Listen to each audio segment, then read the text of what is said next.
This is Daray Olaleye, and you're listening to the Before the Millions podcast, episode 131. Are you ready to be the master architect of your life? Are you ready to design your business and invest in needs that create the lifestyle you've always dreamt of?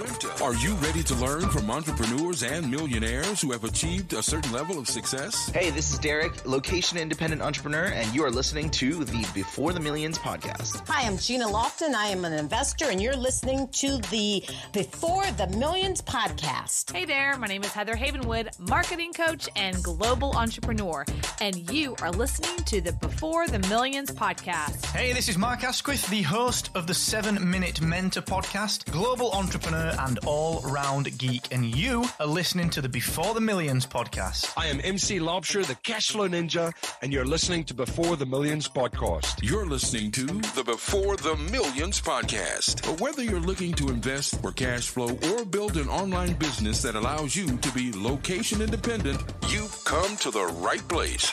Mr. Hollywood himself presents the Before the Millions podcast. And now your host, Daray Olaleye.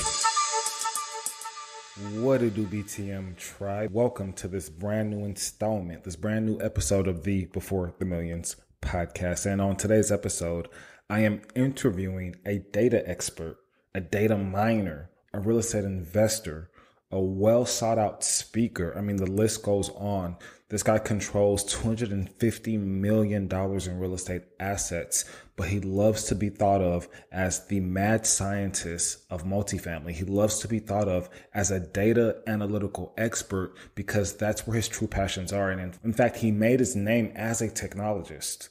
And real estate just so happened to be the vehicle that he poured his proceeds into after selling one of his companies. His name is Mr. Neal Bawa, and we are going to get into all things data mining. More specifically, we're going to talk about the economy as a whole. Again, guys, this is the coronavirus episode, the COVID-19 episode, where we'll talk about all things coronavirus and how it's affecting the real estate market today here in 2020. And I guarantee you the insights that Neal has are going to be mind-blowing. They're going to shift your thinking. They're going to be things that you thought weren't possible this year, things that you had given up on this year because of how 2020 has started. You're going to get those dreams and goals and visions back in alignment. You're going to get back on that horse and you're going to conquer your next or your first real estate deal sooner than you know. So stay tuned for a jam-packed episode. If you're wondering where the markets are going, if you're wondering why stock prices have dropped between 40 and 70%, if you're wondering what's going to happen in the real estate terrain for the rest of the year, if you're wondering how these bailouts of these large companies and how these cash infusions to the everyday American individual is going to affect us as real estate investors, this episode is for you. If you're wondering about the quarter to jump into the real estate, if you're wondering about when to pull the trigger, when to start looking at deals, when to start making offers on deals, if now is the right time, if now is not the right time, all those questions will be answered on today's episode. I think it's really important to take a step back and look at this episode with an open mind. We're all in our own little respective bubble. But when we look at the numbers, when we look at the facts, when we look at the overall picture, it gets a little bit clearer. And we're able to take those next best steps in our business building journey and our real estate investing journey. There have been so many people I've coached this year who are just like, Daray, what do I do now that the markets have turned? What do I do now that homes are no longer moving on the market? Do I continue to look for motivated sellers? Even my clients, even my mastermind members, although I work with 95% investors, even the small portion of people that I work with that are realtors, the entire real estate agent industry has practically been shut down overnight. There's so many questions that are going to get answered on this episode. So we have a literal jam-packed 1-hour episode for you that's going to get you answers to all your real estate investing questions. So this coronavirus episode couldn't be any more timely. And again, guys, I just want to stress that you are staying safe. You are doing your best to be healthy, to maintain a healthy immune system. You're practicing social distancing, and you're doing all of the things that you can to protect yourself, your family, and individuals that you come in contact with. With that being said, there's so much opportunity in this market. There's so much opportunity here in 2020. And if anybody has led you to believe the alternative, then I'm glad that you're here. And I'm glad that you're listening to this episode because we're going to debunk all those myths now.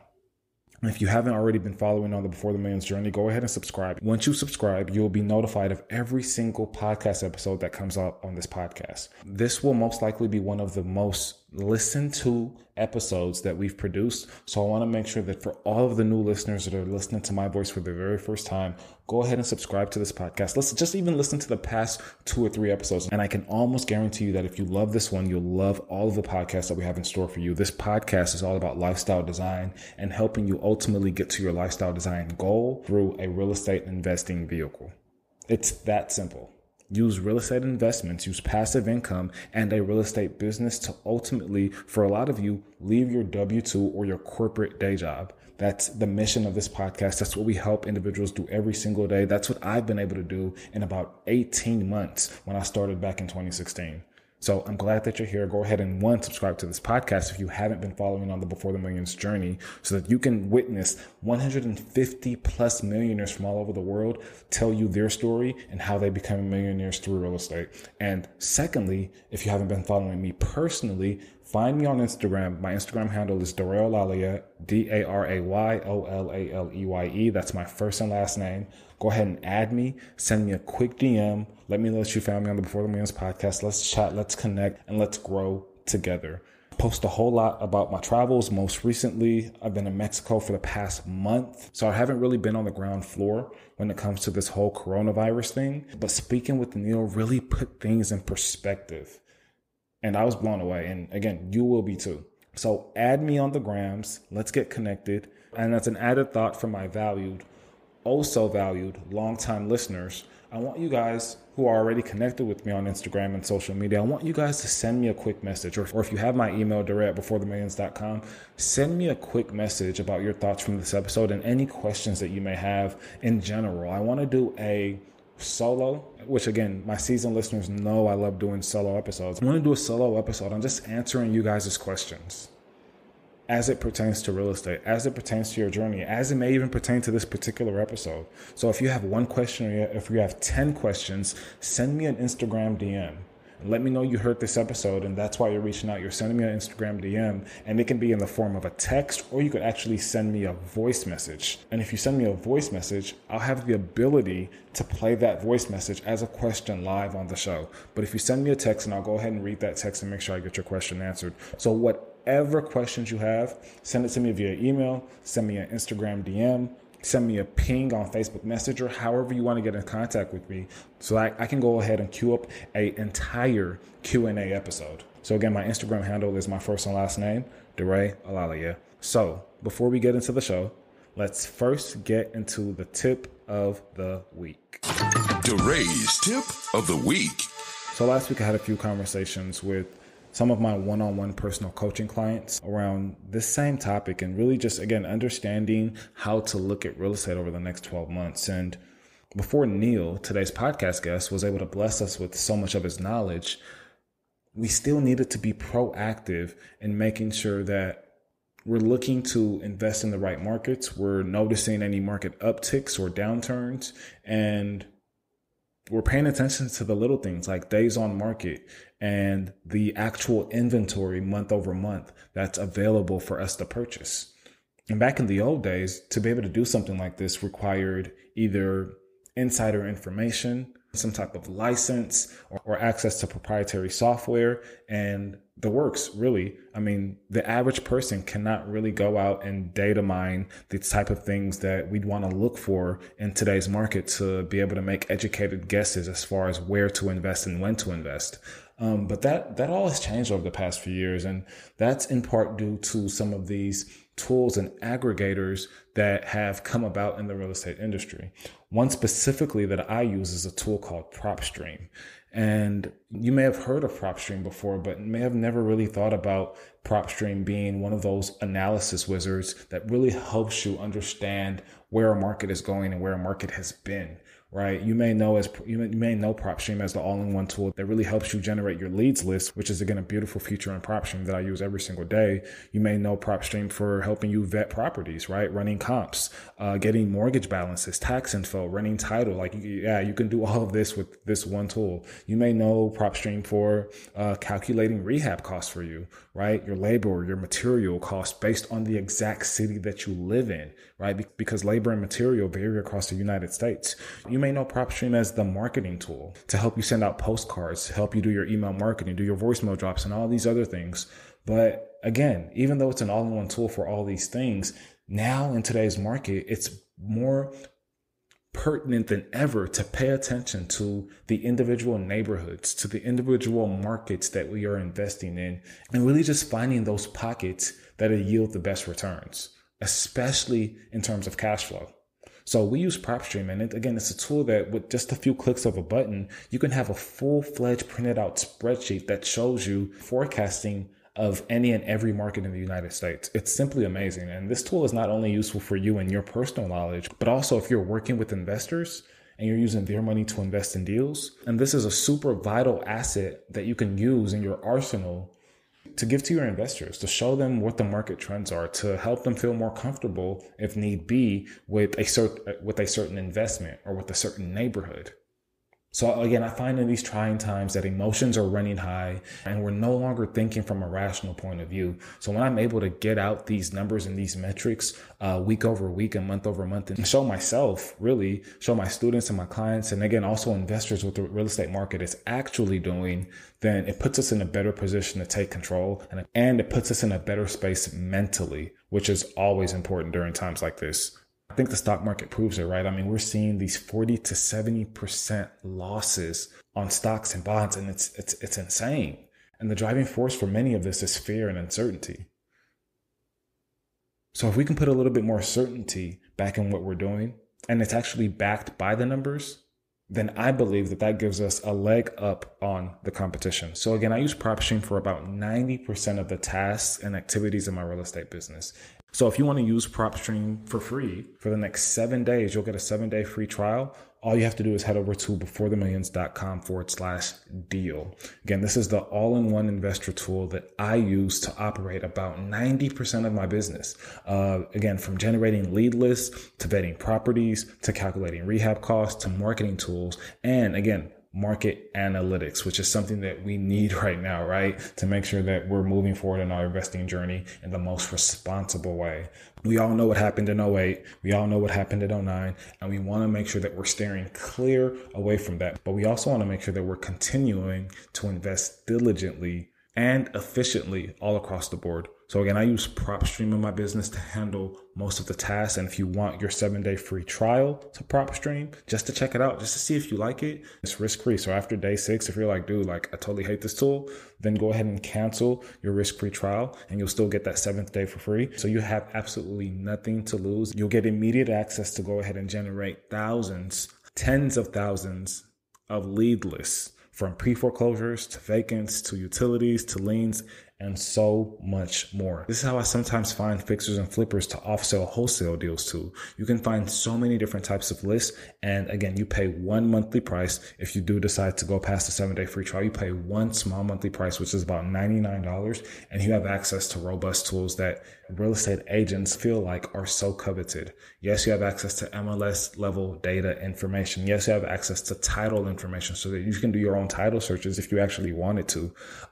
It's simply amazing. My ultimate favorite thing about this tool is that I can pull and filter for any kind of list that I want all across the United States unlimitedly for free, which is like the exact opposite of a company like ListSource. So again, it's simply amazing. Head over to beforethemillions.com/deal, DEAL. That's beforethemillions.com/deal. Okay, now let's get into it. And now your feature presentation. So I am a recovering technologist. And, I got into real estate in reverse. Most people get into real estate by buying a single family rental. In my case, my CEO, a brilliant man, his name is Paul Afshar, he asked me to help him build a campus in 2003. And this was a business campus for our technology company. And so he and I ended up building this beautiful $6 million campus in 2003 and 2004. So I got into real estate in reverse, right? That's what you're supposed to do after 10 years in real estate. Well, that's how I started. And then sort of rolled back to the single family realm where I bought 10 single families in California that I still own. And then bought 10 triplexes in Chicago, and then started buying 14 units in buildings, and then sort of grew from there. In 2013, that tech company that I worked for was sold, and I invested the proceeds of that sale, that exit, into real estate. Started talking with people about some of the data-driven things that I was doing. I'm a data scientist. I'm a geek. I love geeking out on numbers, and I love telling people about it's sort of like reading the tea leaves of the numbers, right? So that you'll hear that message in this podcast over and over again, that I love reading the tea leaves. I love seeing where the data is pointing me to. And so what I started doing was I started publishing this data using a meetup that I started in 2011. And I started, I published a course online on udemy.com, and that course just went nuts. And now there's massive numbers of people that take this data analytics course, and it's called Location Magic: How to Pick the Best Cities and Neighborhoods in the US. And it's a free course. Anybody can go to udemy.com, Google my name, or search for my name, and you'll see this course, and you'll notice that it's actually the highest reviewed, best reviewed course in the real estate vertical on udemy.com. Udemy has hundreds and hundreds of real estate courses, but this is the best reviewed course. And I think it's because I resonate with those people that are data driven or want to be more data driven, because real estate, we just say a bunch of things and we don't really back it up with numbers, or we use numbers actually to push our message as opposed to the truth. And so I felt that there was a place for a mad scientist of multifamily to come in and start to, build a niche that was data driven. And that's really what's happened. People have been drawn to me. I have about 3,000 investors that are following what we do at this point of time. We've invested tens of millions of dollars of their money. The current portfolio is mostly multifamily, storage units, and student housing. It's over 250 million. And before coronavirus, we were looking to double that this year. Now, of course, all bets are off. I have no idea what the growth rate is going to be. And I'm really not worried about it, because at this point, we have an existential threat. It's a threat to our economy. It's a threat to our way of life. And I'm focused on spreading the message of that using data science. I love that. And before we get to the implications of COVID-19, you mentioned that you're really not worried about it. And in part, that's because of the severity of coronavirus, but also in part it's because of the way you've built your life, and it's the way you built your assets. There's a saying out there that you don't buy for the good times, you buy for the bad times. So I want to quickly jump into the metrics that you look at when you do buy, because there are a lot of investors who are going to sit on the fence for a while. They may sit on the fence too long, or a lot of investors who wanted to get started over the past 11, 12 years, they haven't gotten started. 2020 was their year, and bam. This is the perfect year for anyone sitting on the fence to get started. And we'll talk about why it is the perfect year, right? So if you've been saying for the last 8 years, it's getting too expensive in 2012, then it's getting too expensive in 13, 14, 15, 16, 17, 18, 19, 20, saying it's too expensive. Now you don't have that excuse, because you're about to see real estate prices that will be lower.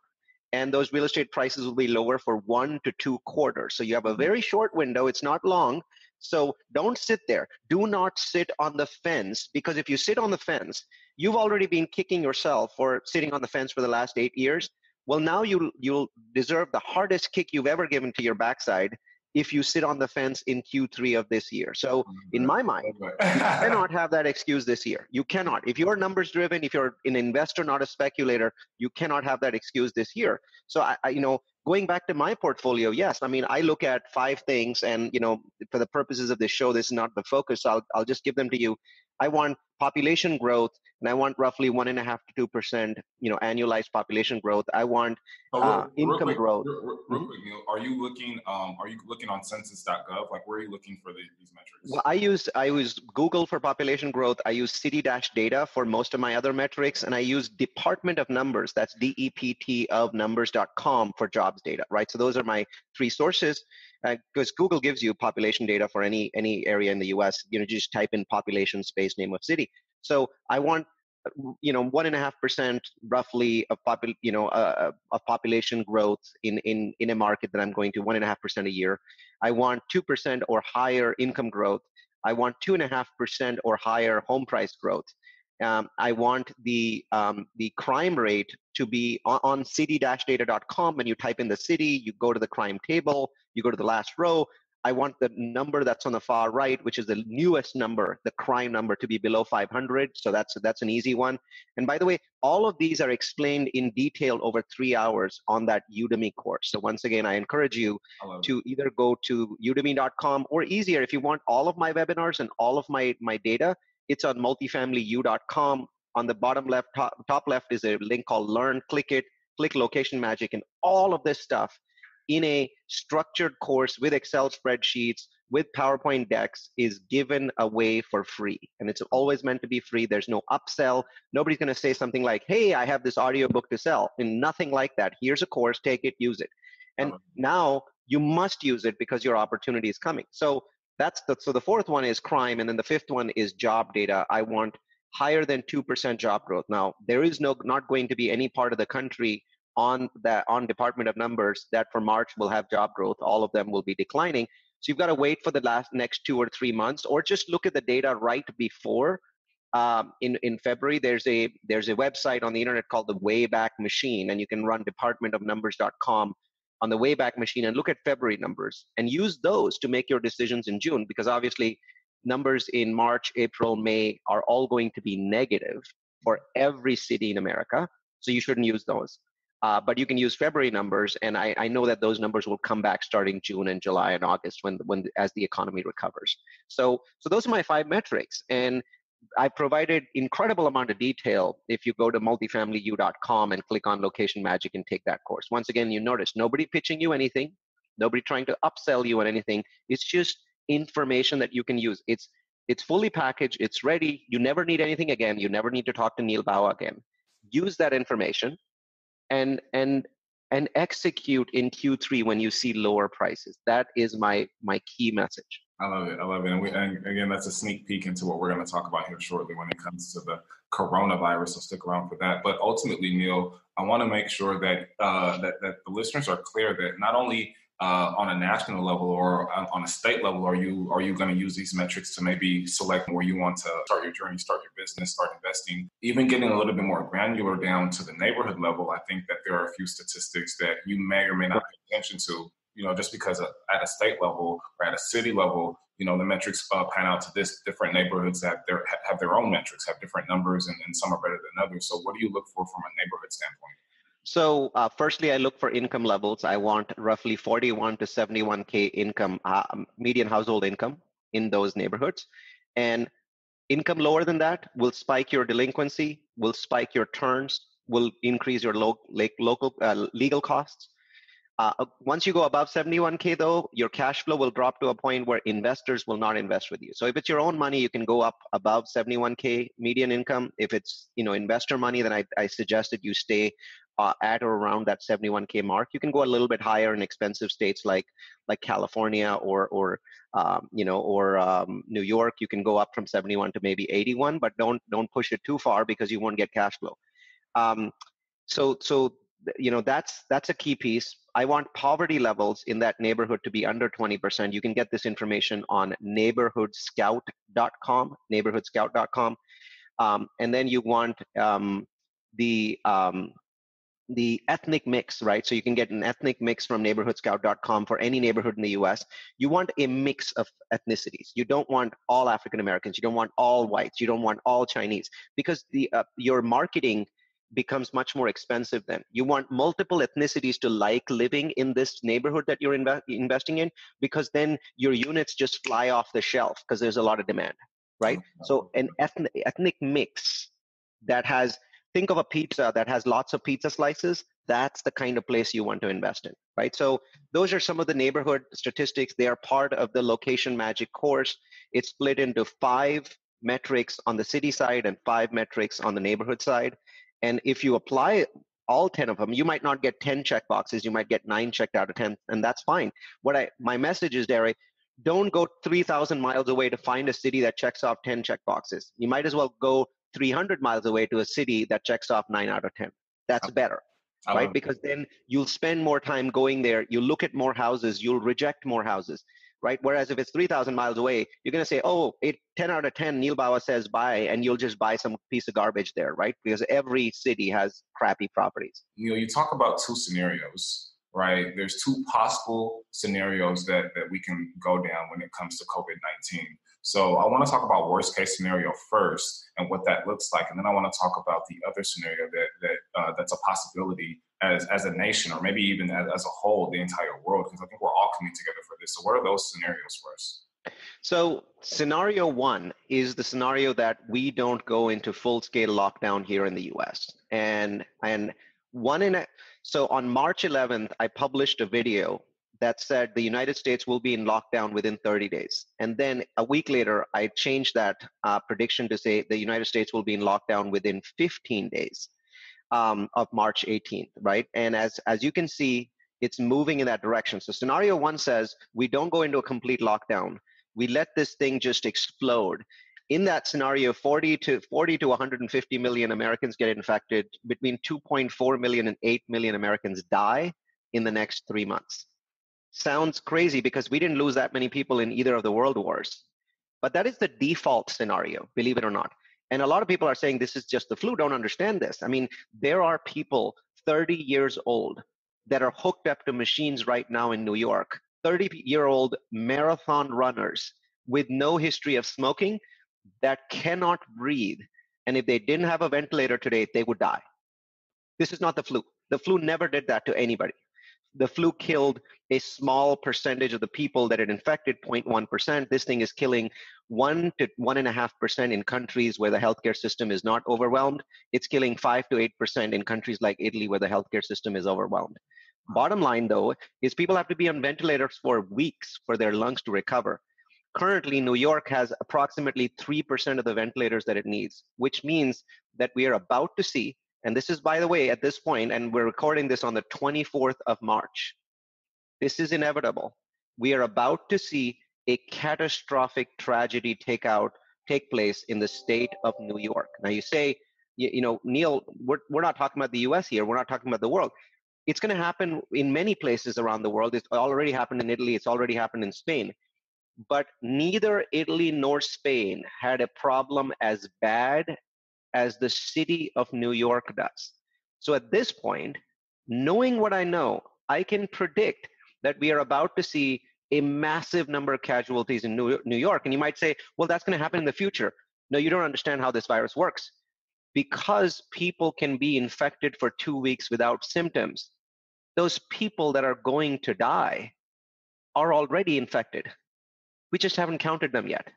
Wow. So at this point, the true count of people in New York that are infected is somewhere over 250,000. So it's between 250,000 and 1 million people that are already infected but are not counted yet.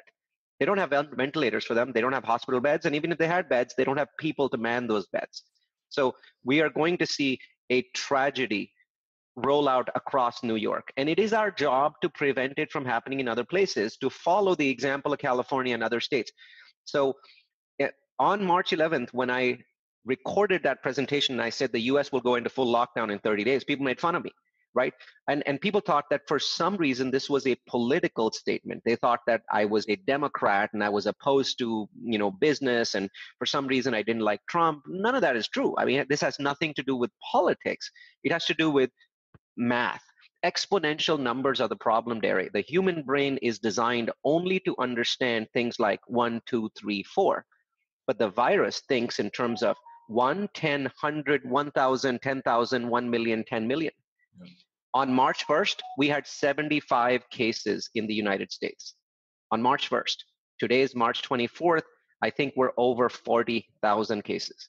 75, 40,000, 23 days. Now you exponentially move that up, and 2/3 of the country is infected by the end of May. 2/3, actually by the end of April. So bottom line is, we've never faced anything like this. We've never faced it in 2008. We haven't faced it in 2001. We haven't faced it during the oil crisis. We haven't even faced this during the world wars. The reason for that is, here's an enemy that can fight and grow its forces in 193 countries at the same time and multiply itself every 3 days. It doubles its forces every 3rd day. You want to check this? Go take a look at any graph that shows that exponential growth and go back and check to see what the count was 3 days ago. Check Spain, check UK, check Germany, check Italy, check the US.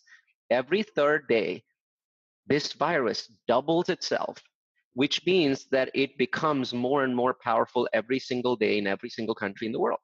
The bottom line is there's one way to fight it. We know it works because the China already tried it. Now in Italy, we're seeing a very significant decline in cases because of that. So we know it works. And that is a full-scale lockdown. I'm not even talking about shelter in place. I'm talking about a step beyond that, what India did yesterday. And this is scenario 2 we're getting to, correct?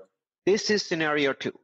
Scenario 2 is us getting out without having hundreds of millions of deaths. And I have seen starting last Thursday, right? So we're on the 24th. So let me look at what Thursday was. Thursday was 19th of April, 5 days ago. The first state in the US to go into lockdown, or they call it shelter in place, was California. In 5 days, 16 of our other states have followed suit. So today, on the 24th, 17 US states are in shelter in place, or lockdown, if you want to call it that. And then there's a whole bunch of other cities that are in lockdown. Dallas has gone into lockdown, so has Nashville, Philadelphia, and St. Louis. So major cities, even though their states haven't declared it, major cities have said, enough is enough. We know what happens here. We're seeing the human tragedy happen in real time in New York. We don't want to be next. This is scenario 2. What we have seen already from the places that lockdown happened, Hong Kong, China, and Italy, is that 3 weeks of lockdowns causes a crest. So the first week and a half, nothing changes. You're just going nuts, and people are like, this isn't working. No, because the cases you are seeing in the first 2 weeks are the cases from the previous 2 weeks before the lockdown. Now you're identifying those cases. You're counting those cases. It's working, but everything has a 2-week lag. So today, you cannot tell that California is doing well. You cannot tell that yet because it went into lockdown 5 days ago on the 19th. But I can tell you 5 days from today, you will see California's cases start to crest. It'll start to first slow, then it'll start to crest. We'll still get more cases every day, but the growth rate is going to slow down. Today, New York adds 50% new cases every day, right? At 50%, they're dead. They just don't know it yet. They need to get that down to about 5%. And are other places down to 5%? Yes, Iran, after their 3 weeks of lockdown, is at 5% today. So it can be done.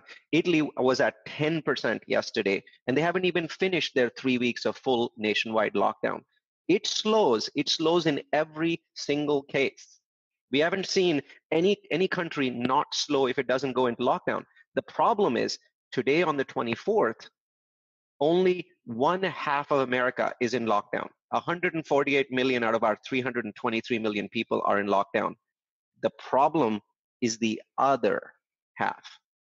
This half can see insane spread, and that's part of the problem. So we need to continue seeing this trend. Every day for the last 5 days, at least 3 states have gone into lockdown. And what I want to see is more of the states going into lockdown, because that is phase 2.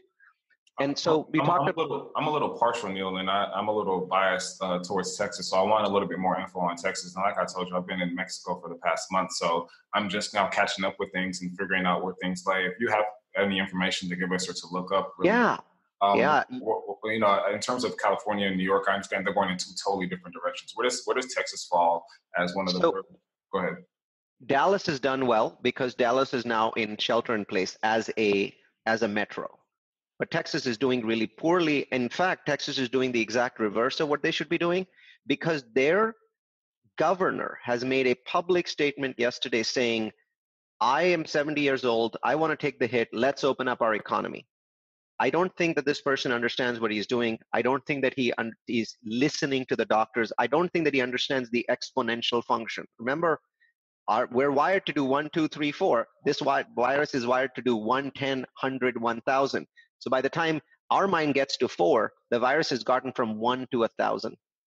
You see what I mean? That is the beast that we deal with. That is what we deal with. I mean, if this is the Earth of the Avengers, this thing is Thanos, right? Thanos killed half of the population of the universe. This thing, between its economic damage and its health damage, is capable of killing half the people on the planet.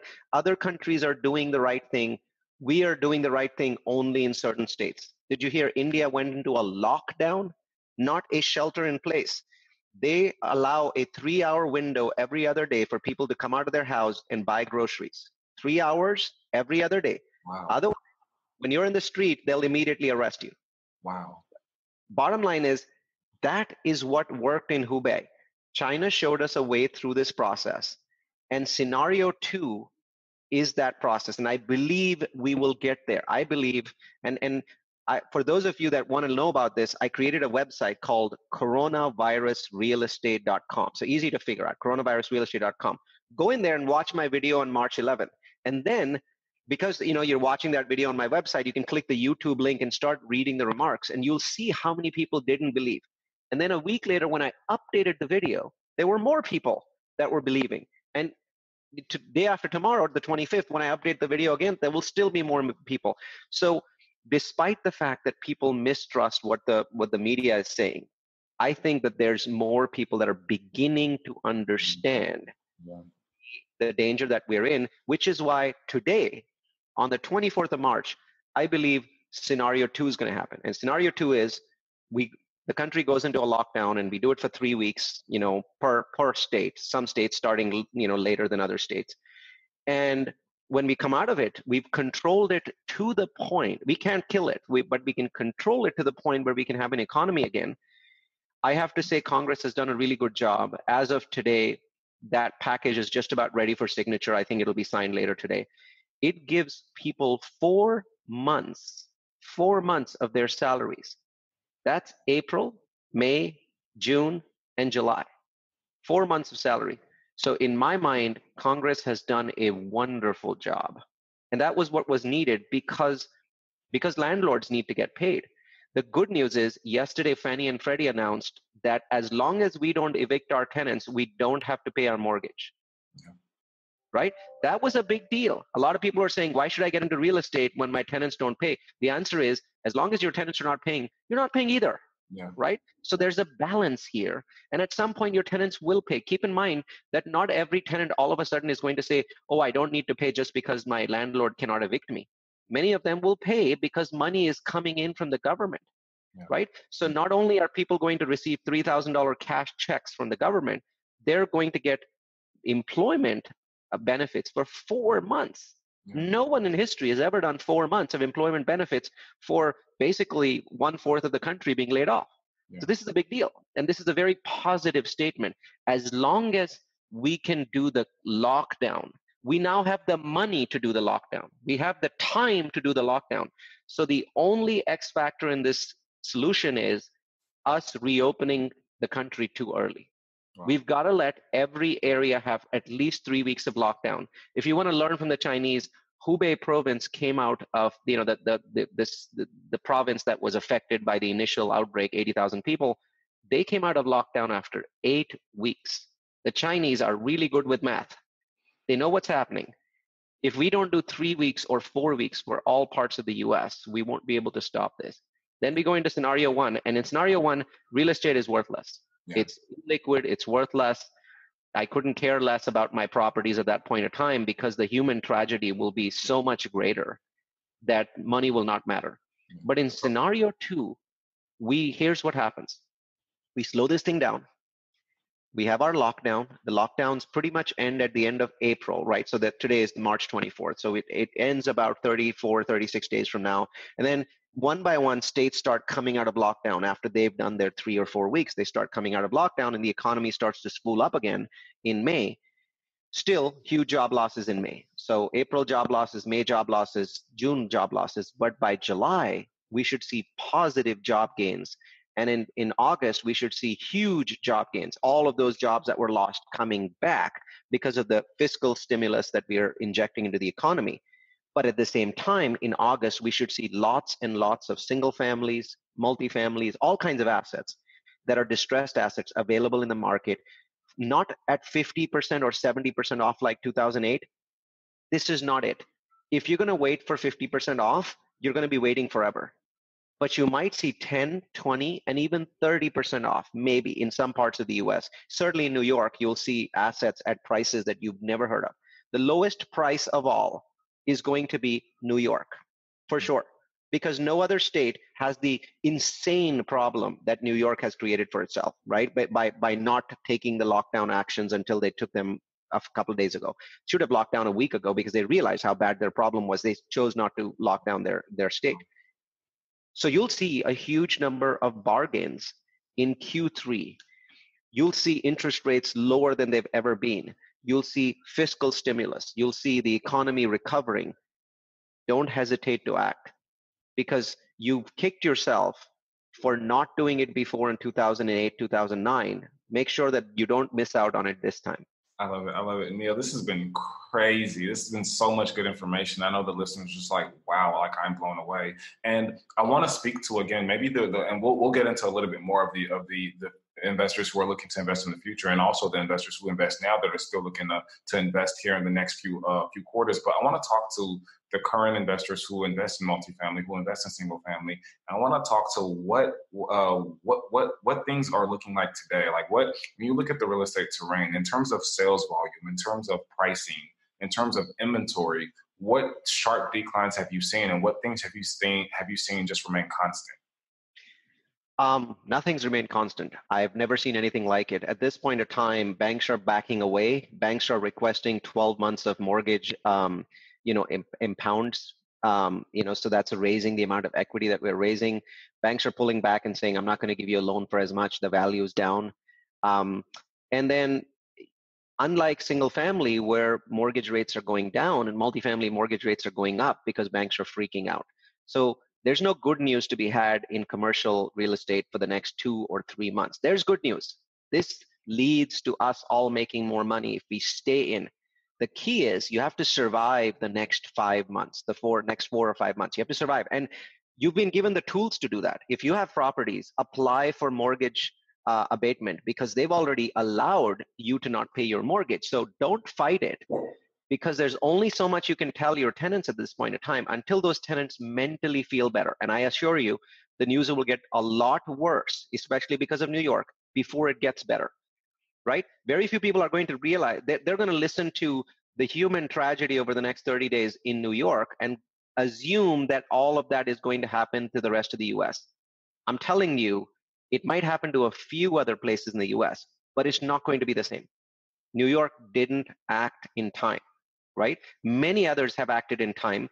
When Trump declared a nationwide, reduction, they, closed restaurants, things like that, that helped everyone except for New York. So don't just believe the bad news. Research the numbers. On the commercial real estate side, there's no good news to be had, and there will not be good news for another 60 to 90 days. So here's where the good news is. What is the common thought amongst potential home sellers and potential home buyers? Like, are people buying right now? Should we as investors be looking to buy? What are prices telling us? So right now, the market is not falling in prices. It's just falling in volume. So single family home, sales that were happening, some of them have dropped. But a lot of it is just people can't go to open houses, so nothing is selling. So buyers are pulling back. They're pulling their properties that were listing. They're pulling them back. So the market on the single family side is not dropping. It's frozen, right? So when it's frozen, the only thing you can say is volume is down, not prices are down. So for the moment, you aren't seeing a lot of price reduction in the single family side.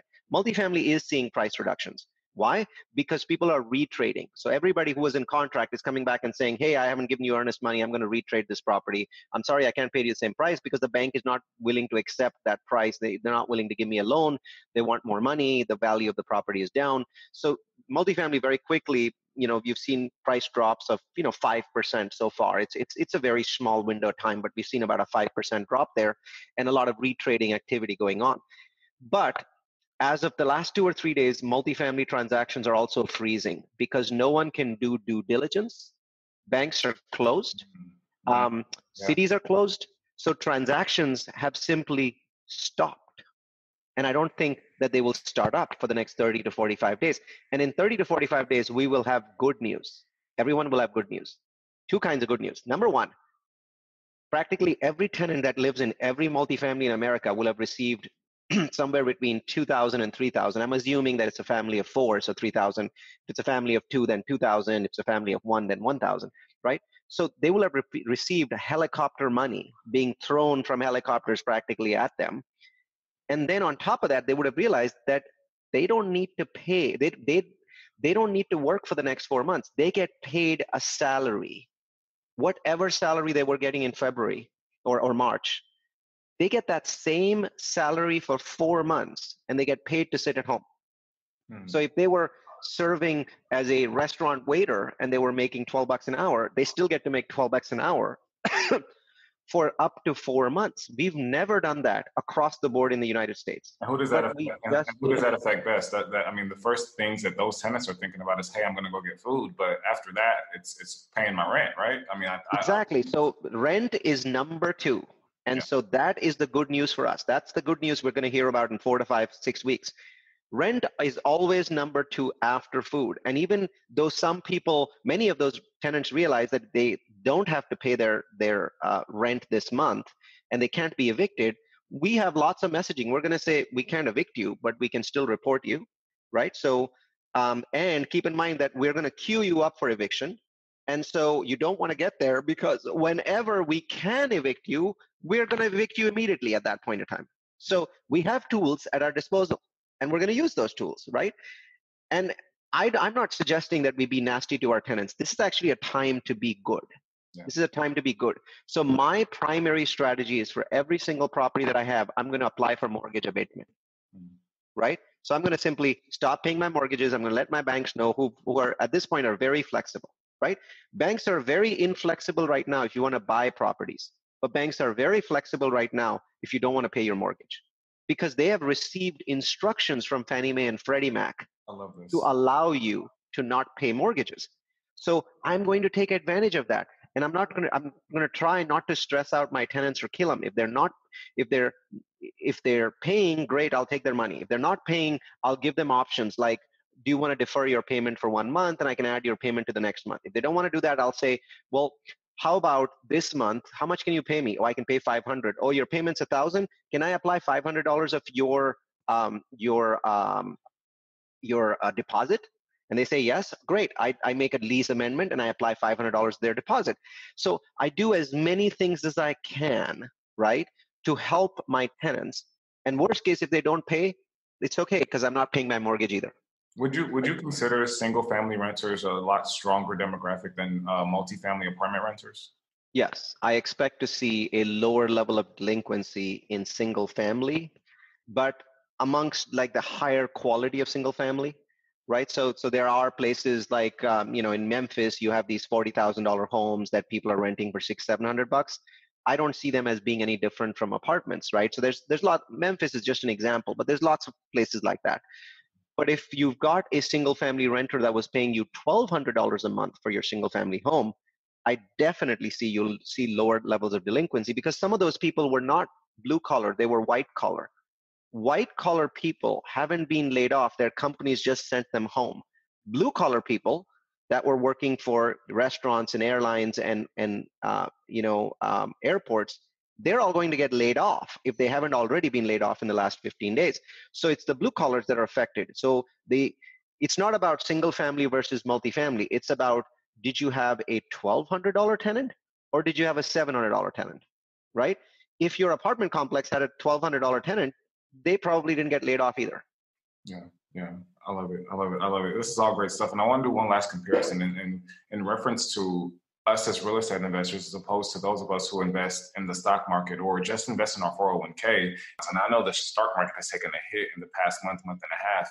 I just want to kind of highlight what's been going on in the stock market over the past month and a half and how that differs with the real estate market. Well, firstly, if you haven't already figured out that real estate is a better asset class than stocks, I mean, this should be obvious to you now. My apartment complexes are filled with people. My occupancy is the same as it was last month, but my stock portfolio is down 40%. So number one, understand that. Number two, know that the government has just released hundreds of billions of dollars, if not $1 trillion, to help real estate, not to help stocks. None of those companies that lost 70% have received a direct injection of money. Let me ask you this. at this point, is the government going to give hundreds of billions of dollars to, Royal Caribbean cruise lines? No.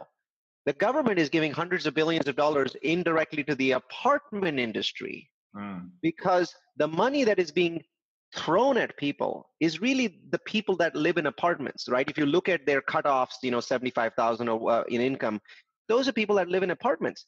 And we know that because we are a need-based asset class, a lot of these people will say, okay, I just got money from the government, I'm going to pay my rent, right? So bottom line is, if you for years have been thinking that stocks are the same as real estate, they're not. We are a need-based privileged asset class. And if the last 30 days haven't shown you that, then nothing ever will. You simply do not understand. I love it. I love it. Well said, Neal. So let's even talk to, again, we're now drilling down to the people who want to invest in real estate now, and they're looking at all these asset classes, and they're thinking they want to protect their downside, right? They want to make sure that ultimately they're not buying for the good times, they're buying for the bad times. So now that it's quote unquote a bad time, when you look at the different asset classes, what do you see from maybe, let's go from worst to best? What do you see as far as the asset classes that are not performing as well, as opposed to asset classes that are performing really well currently in this market? So what's being decimated is senior housing. Any kind of senior housing and skilled nursing has been decimated, down 49% on the REITs, in terms of commercial real estate REITs. Why? Well, because of the bad press that Washington nursing home got, right? So they had 80 infections, a large number of people there have died. Right now, because those people are living in such close proximity, nobody in America wants their mom or dad to be in a skilled nursing home. So if people are able to withdraw them, they're doing that. And this will go away. But I think that the hit that skilled nursing homes and senior housing will take is similar to the hit that the airline industry is taking, right? The airline industry in after 9/11 took a hit, right? They take a hit, but it was a very short hit. But here, the airline industry is not taking a hit. The airline industry is shut down, right? So more than 90% of international flights are canceled. More than 80% of domestic flights are canceled. The industry is shut down. Well, the same sort of thing to a lesser extent is happening to senior housing and skilled nursing, where people are like, I'm just going to take my mom out of there. Even if I have to pay you this month's rent, I'm taking my mom because I don't want my mom with 100 other seniors when there's a virus that kills them, like that's roaming around your hallways, right? So that sector is very hard hit, and I don't expect it to rebound in Q3 or Q4. I think we need time to forget about coronavirus before the senior housing sector begins its rebound. So I think they're going to be colossally hit for this year. The next sector that's hit is 36% down is lodging, hotels. And once again, hotels weren't hit. They're decimated. Most hotels in the US are right now empty, completely empty. Wow. And I think that even though people will come back to hotels much sooner than they will come back to skilled nursing facilities and senior housing, there's going to be less paranoia there for sure. But I do expect the sector to be hit. I expect there to be great bargains. For those of you that want to buy hotels, you're going to see some incredible bargains in Q3. Stay tuned. Student housing is hit. Once again, students left, right? So pretty much all colleges and universities in the US are shut down. Those students are now demanding their money back from those student housing providers, and some of them are being forced to give that money back. And so student housing is hit as a sector. But again, like hotels, it will bounce back quickly if colleges reopen in August. So if they reopen, that sector will bounce back fairly quickly. But for the moment, student housing is hit super duper hard. Malls are the next sector in real estate that have been hit. Malls and strip malls are hit very hard. That's because they still have tenants, but their tenants don't have any customers, so they're unlikely to pay them on April 1st. Now, malls have bigger customers, like they have Macy's, and Macy's is not going to miss their mortgage payment on April 1st. But strip malls have, the nail salon and the dentist that is not going to make their payment on April 1st. So once again, I predict that you will see a large number of deals on strip malls in Q3. As an investor, you might see some astonishing numbers that you could never expect to see, perhaps 50, 60% lower. If they're 50% lower, I'm telling you, I'm buying strip malls because that is an absurdly large delta, right? So that makes a lot of sense. And And then we saw office, right? So offices are hit, but not as much as strip malls, not as much as student housing. The reason for that is, other than small offices, it's larger companies that are well capitalized. They've got a lot of cash, and they're not going to miss that April 1st mortgage payment. Individuals have $400 in the bank. They might miss a rent payment for April, but companies that have $50 million in the bank are still going to pay the April rent and the May rent, and maybe in June they'll think about not paying. But in the short run, they're not hit as hard. So offices are hit, but not as hard as strip malls, where a lot of the strip mall tenants, the hair salon, really doesn't have $1 million in the bank. And then, the lesser hit or the least hit segment in terms of real estate investment trusts that have been hit in our commercial real estate is apartments, followed by life science and medical office. That makes perfect sense, right? Why would life sciences and medical offices be hit? Imagine what happened after 2001. Security, the security industry boomed for 10 straight years. Well, I can tell you which industry is going to boom for the next 10 years. It's healthcare. It's healthcare, because we are facing an existential crisis. And when that happens and the whole world fights it together, you see offshoots of that for the next decade. So I think that even at the medical offices REITs, they're down about 18%. I think they're cheap. You should be buying medical office real estate investment trusts even at 18% discount today, because they're really, really cheap. They're going to get a huge lift from this. They're going to get a massive lift. And then the best performing asset class through this whole thing so far has been self-storage, right? Self-storage. Why? Because it flies under the radar. I mean, you're in an apartment, you just lost your job.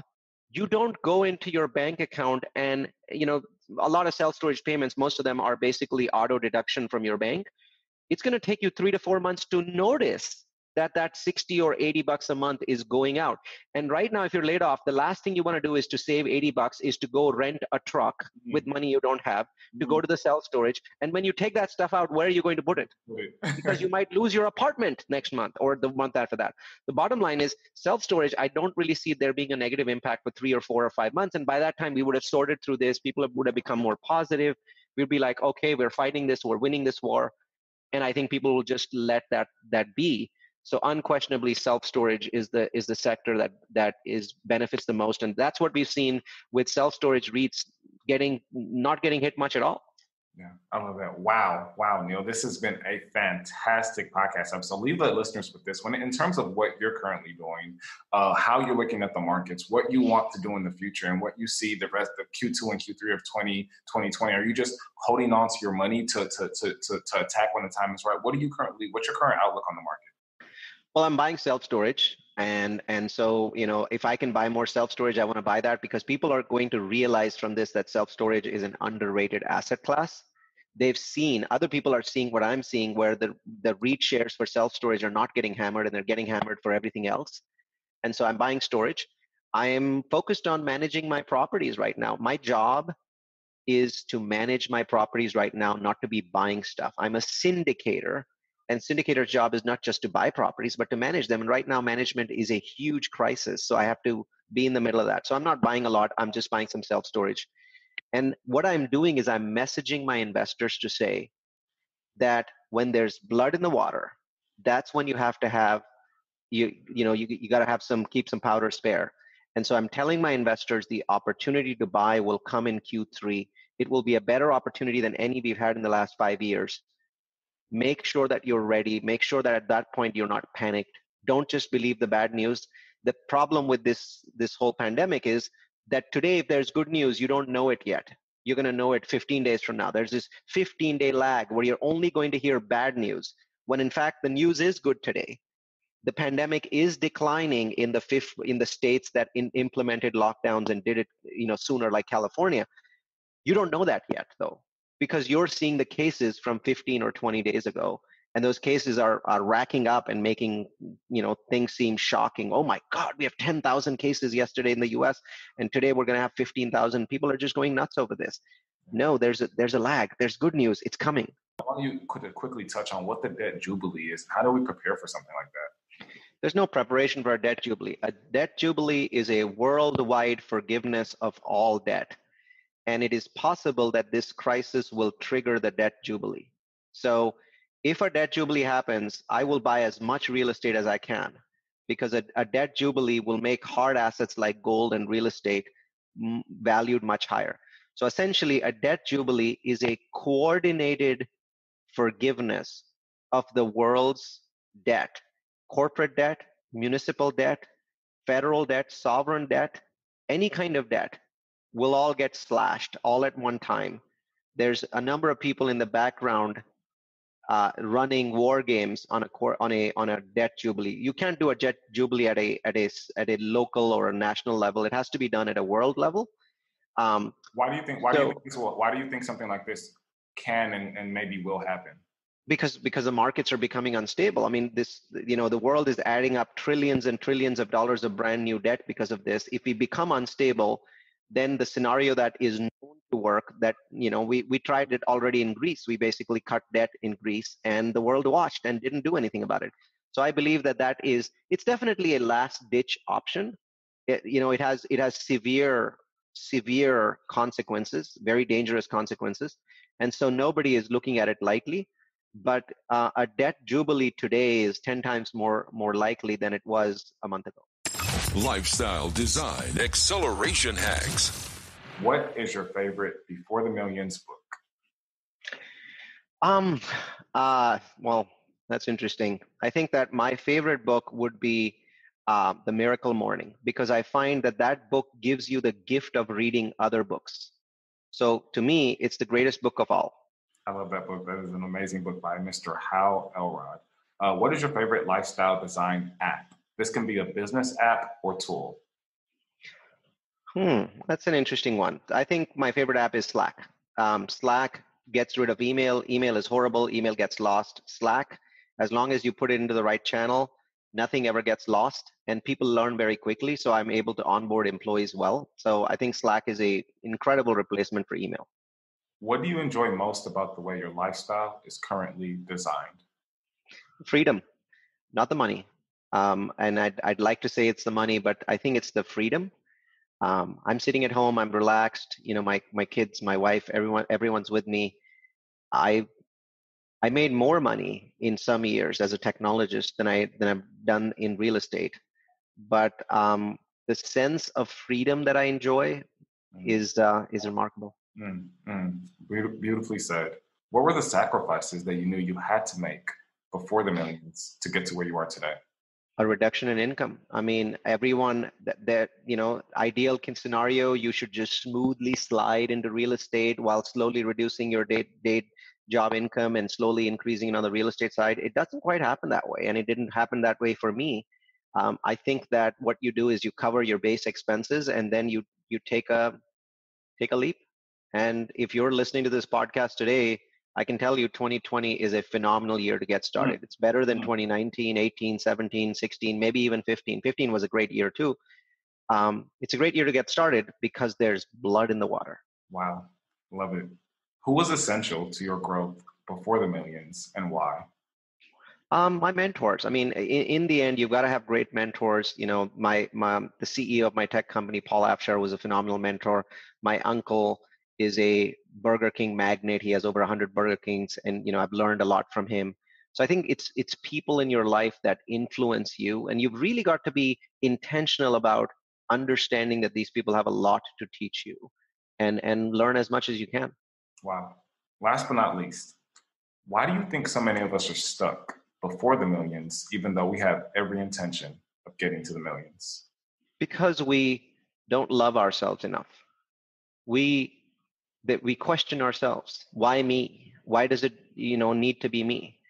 And the answer is simply that the difference between those who are stuck and those who are not is that the people who are not stuck didn't question themselves as much. They are no better than you. They're not smarter. They don't have more money. They're not luckier.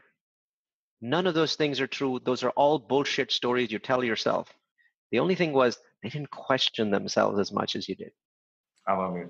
Boom. And there you have it, ladies and gents, Mr. Neal Bawa. Now, if the listeners want to learn a little bit more about you, want to find some of your information, learn how they can keep up to date with COVID-19, where do they go? So the best place to go to is multifamilyu.com and then click on the coronavirus impact on real estate webinar. It's a very detailed step-by-step webinar with hundreds of facts. And we're doing it twice a week as a public service. And because of the nature of this emergency, we actually do not pitch our services in that webinar. So check out multifamilyu.com. Earlier in the podcast, we talked about the location magic course with its 10 metrics. That is also on multifamilyu.com. Just click on learn, click on location magic, and take that particular course. You need to be ready, right? A real opportunity has emerged. And if you don't think that this is an opportunity, then you'll never get into real estate. Oh, I love it. I love it. I love it. There you have it, ladies and gents, Mr. Neal Bawa. Neal, thank you so much for coming on the show. And we will talk to you very, very soon. Thanks, Daray. Have a good one.